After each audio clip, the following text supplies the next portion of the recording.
Hello, this is my second cyanotype video tutorial, and this one is aimed at older supervised children and adults, really just because we're going to be using chemicals and there is a bit of potential for some mess.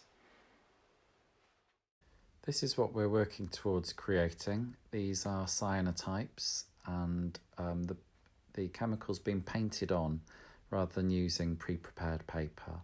And it means that you have extra creative control over the image that you're making. You can decide how big or small the background is, and how visible your brush marks are as well. This image is made from a digital negative instead of laying objects on top of your paper. This is everything you're going to need to actually make the cyanotypes. You're going to need some A4 transparent film or acetate that can go into a printer. You're going to need the chemicals themselves, and I'll talk about that a bit later on. A brush or brushes. You're going to need a hairdryer for the end of the sequence, along with a vessel or a jar. You're going to need an apron, and you can wear gloves as well. A black light-proof bag, a bulldog clip, some watercolour paper, which should be ideally weight 300. You're going to need some kind of clipboard, or it could be a piece of cardboard.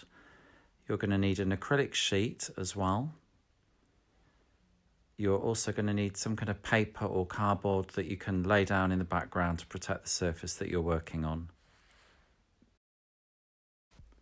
The two chemicals that you need to make cyanotypes are potassium ferrocyanide and ferric ammonium citrate, and I've bought these in a kit form, and they come in 2 bottles which actually have powder in, and you simply top up the bottles with water, give them a good shake and leave them for a few hours, and they're ready to use. Once you've topped the bottles up with water and you've left them for a few hours, then the next thing to do is to mix them together in equal parts. And I don't normally measure this out, I just pour them by eye. And of course, remember at this stage you need to work in low light, because what you're creating is light sensitive. So if you do this near a window or in daylight, you're going to actually damage the chemical before you've used it.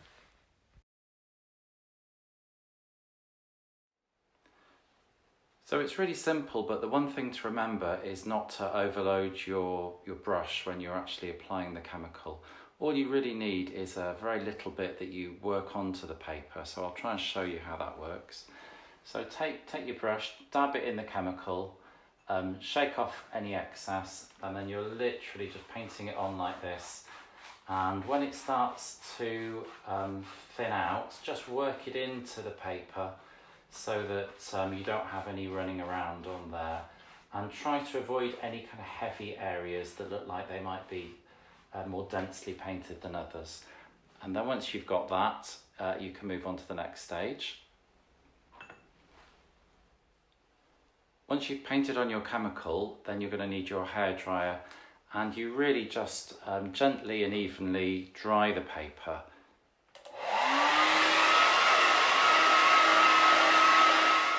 It's a good idea, once you've mixed your 2 chemicals together, to use all of that up.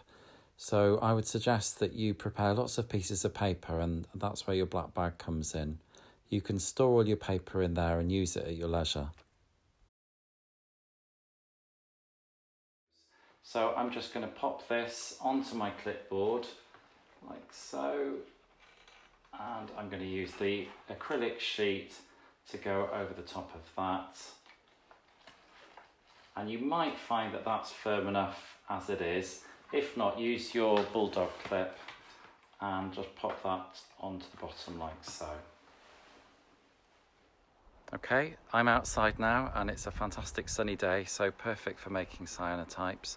And I'm just going to take the clipboard with the pre-prepared image on and pop that down into a nice sunny even spot. Here's my cyanotype, so you can see hopefully that it's already starting to go quite a dark blue here, and that will continue. It'll get darker and darker, and then it will kind of go a bit bronzy, and that's when it's ready. I think this will probably only take about 10 minutes, maybe 15.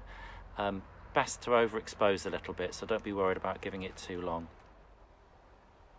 Here we are, so I've given this 15 minutes after all. You could give it longer, but I think this is long enough to be able to demonstrate the next stage. So you can see hopefully that it's gone much darker, and now it's started to get a sort of bronzy tinge, especially along the edges here, and that's really a sign that it's cooked, that you're ready to go.